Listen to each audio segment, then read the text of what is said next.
Upon arriving at my in-laws' house, my husband greeted me with a smirk. Just in time. The results arrived, so come in. I wondered what he meant by results as I followed him into the living room. There, my husband placed an envelope containing documents on the table. What's this? It's the DNA test results. Now your affair will be proven. He grinned and spread the contents of the envelope on the table. My name is Mia, a 27-year-old homemaker. I've been married to my husband, Oliver, for 2 years, and I'm currently pregnant. Earlier, I experienced intense labor pains and was rushed to the hospital. However, several hours have passed since then, and I just gave birth. After enduring painful contractions, I finally saw the incredibly cute form of my newborn. I felt a sudden release of tension and relief that everything went well. The relief and joy must be overwhelming. But as soon as the relief settled in, exhaustion hit me like a wave. After enduring labor for a full day without sleep, I desperately wanted to rest. The nurse said she'd take the baby to clean up, but I kept an eye on her. My husband had rushed over after work to be there for the birth, but he hadn't said much afterward. At that moment, fatigue clouded my senses, and I didn't notice anything amiss with my husband. The nurse returned, cradling my baby in her arms. She turned to my husband and said, "Please hold your child." But he made no move to take the baby, instead locking eyes with me and saying something I couldn't quite hear.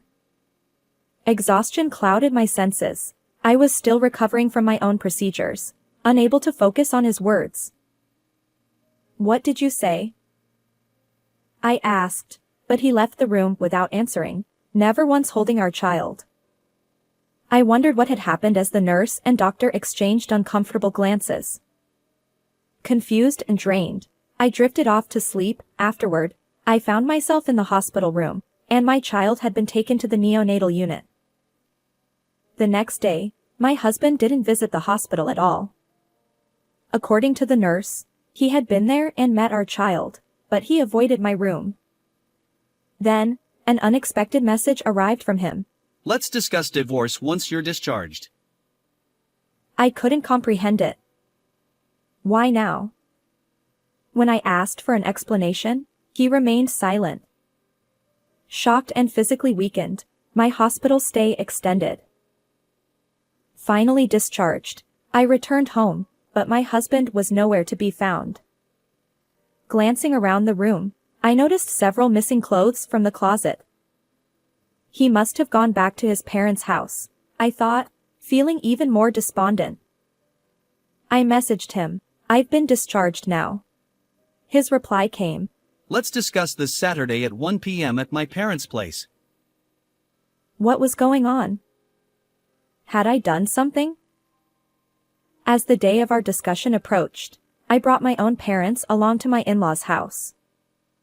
Fortunately, my brother's wife, who had experience with childbirth, agreed to look after my baby. When we arrived, my husband greeted us with a smirk. Just in time. The results arrived, so come in. He said, leading us into the living room. He placed an envelope containing documents on the table. What's this? It's the DNA test results. Huh? You look like you're getting nervous. Huh? Well, why did you even check something like that? Well, now your affair will be proven. With that, he grinned and spread the contents of the envelope on the table. Among the documents in the envelope, the top one succinctly stated that the child was indeed my husband's. He looked at me in disbelief, exclaiming, Look at this. The child and I are biologically related. What? Why? How can this be my child? It can't be. His thoughts remained a mystery to me. My in-laws tried to calm him down, while my parents and I sat there, dumbfounded. Finally, as my husband regained some composure, I asked, "What do you want? Why did you insist on a DNA test? Did you really think I was having an affair?" His response shocked me further. Well, when the nurse tried to hand the baby to me, I noticed it didn't resemble me. I wondered if you were having an affair. "Wait, you said that at the time?" I asked. He replied, Your face turned pale when I mentioned it. "No, I was just surprised and asked for clarification," I retorted. He insisted. You were caught off guard because it hit home, didn't you? I was furious. "Do you realize the grueling conditions I endured during childbirth? According to the doctor, I lost a lot of blood and was anemic. Given that, it's natural for my complexion to be poor." His stammered response didn't satisfy me. "I've been telling you all along, I haven't cheated."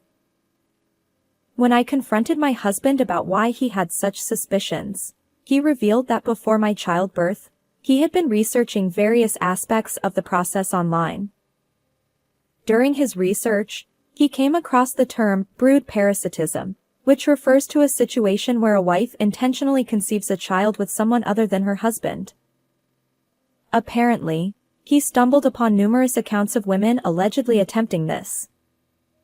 One particular post caught his attention.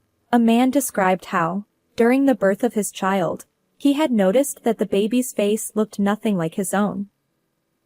When he jokingly remarked to his wife, "You know, this child doesn't resemble me at all," she had panicked unexpectedly. Intrigued, he secretly conducted a DNA test, and unsurprisingly, the results confirmed that the child was not biologically his. The post concluded by suggesting that right after childbirth, when women are exhausted and their minds are foggy, it's an opportune time for such revelations. I scoffed at my husband's insinuations. "So you thought I was up to something? Ridiculous." Well, the baby didn't look anything like me. I challenged him. "Are you serious? Take a look at this photo." I showed him a picture of our baby taken on my smartphone. Even my in-laws, sitting beside my husband, scrutinized their grandchild's features. Oh my. My mother-in-law exclaimed and retrieved what looked like an old photo album. She pointed to a picture. It's Oliver when he was born." My husband stammered. Wait, our child looks just like me. My father-in-law chimed in. They're practically identical. I emphasized. "Now do you understand? This child is undeniably yours." My husband slumped his shoulders, crestfallen, while my in-laws tried to console him. I realized that my feelings toward my husband had completely cooled. Regarding divorce and child support, I began. His response was a surprise. Huh? Well, we don't need to divorce, since the child is mine. "What? After baselessly suspecting me, you have the nerve to say that?" I retorted. He apologized profusely, and my in-laws, flustered, chimed in. "Mia, our foolish son is truly sorry. But could you find it in your heart to forgive him?" I requested some time to think it over and promised to arrange another meeting later. However, one thing bothered me: my husband's smugness when he doubted my fidelity. Even as he spread out the DNA test results, he wore a triumphant expression. Normally, if a wife were accused of infidelity, anger would be the natural response. I promptly hired a private investigator to look into my husband's actions. Within 2 weeks, I discovered his misdeeds.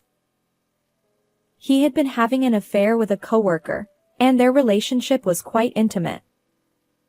Essentially, my husband assumed that if I were unfaithful, he could divorce me on my fault, claim alimony, and be with his lover. When he saw my pale face during the confrontation, he must have thought his plan was working. Little did he know that I would uncover his secrets. I immediately contacted my husband and headed to my in-laws' house with the documents. It would take too much time to make me wait for 2 weeks. He seemed irritable. How could the one who had wrongly suspected me now act so arrogantly? I felt compelled to teach him a lesson. So, Mia, have you reconsidered divorce? I apologize to you both, but I still want a divorce. My husband exclaimed. What? My mother-in-law added. Well, that's... My father-in-law questioned. Why? Oliver has genuinely reflected on his actions. My mother-in-law continued. Yes, even during the separation, he mentioned feeling remorseful about what he put you through, Mia. I see, I replied. Then, my husband unexpectedly became defensive. After making me wait so long, you think you can just leave? Besides, how will you, an unemployed housewife, raise the child alone? You can't survive without my income. How could he be so brazen? Especially after his own infidelity. Why are you so desperate to avoid divorce? Is it because you don't want to pay child support? I challenged. He stammered. What are you saying? It's my child. I don't want to be apart. My mother-in-law interjected. Mia, that's absurd. Do you really think Oliver doesn't care for his own child? As my in-laws began to question my actions, I decided it was time to get to the heart of the matter. Please look at this, I said, spreading several photos from the envelope. The images captured the moment when my husband entered his affair partner's apartment and later, when they entered a hotel. My in-laws were speechless. What is this? My mother-in-law asked. These are evidence of Oliver's infidelity, I replied. My husband's face turned pale. In essence, he deceived me first. He suspected me of cheating, hoping that if I were unfaithful and the child wasn't his, it would work in his favor.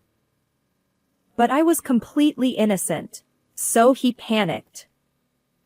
Even if we divorced and he ended up with his affair partner, he didn't want to pay child support. My husband seemed to realize the truth, and his complexion grew even worse. Regardless, I can't continue with you. Please sign this divorce agreement. I'll handle alimony and child support through a lawyer, I insisted. Reluctantly, my husband signed the divorce papers under pressure from my in-laws. They apologized repeatedly, but the real culprit was their foolish son. Thank you for everything, I looked at my in-laws and said before leaving their home. Afterward, the divorce was successfully finalized, and I managed to claim substantial alimony from my ex-husband and his affair partner. Additionally, I secured monthly child support payments from my ex-husband.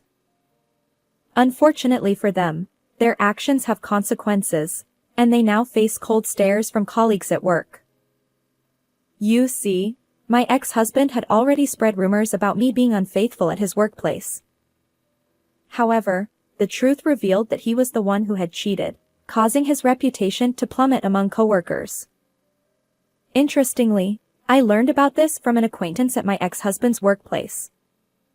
Armed with this information, I filed a defamation lawsuit against him, which resulted in additional compensation for the damage to my reputation. As for my ex-husband, he found himself drowning in debt, unable to afford his affair partner's company anymore. She, too, felt uncomfortable and eventually quit her job. Despite his discomfort, my ex-husband continues to pay alimony and child support, trapped in a living hell of his own making. It serves you right. On the other hand, I managed to secure an office job through a friend, and I'm thriving as a single parent. My son is growing up beautifully and is incredibly adorable. While I'd like to explore romance again someday, I'll wait until things settle down a bit. For now, I'm focused on working hard to provide for my child's future. How did you find this story? Don't forget to subscribe to my channel. Until next time.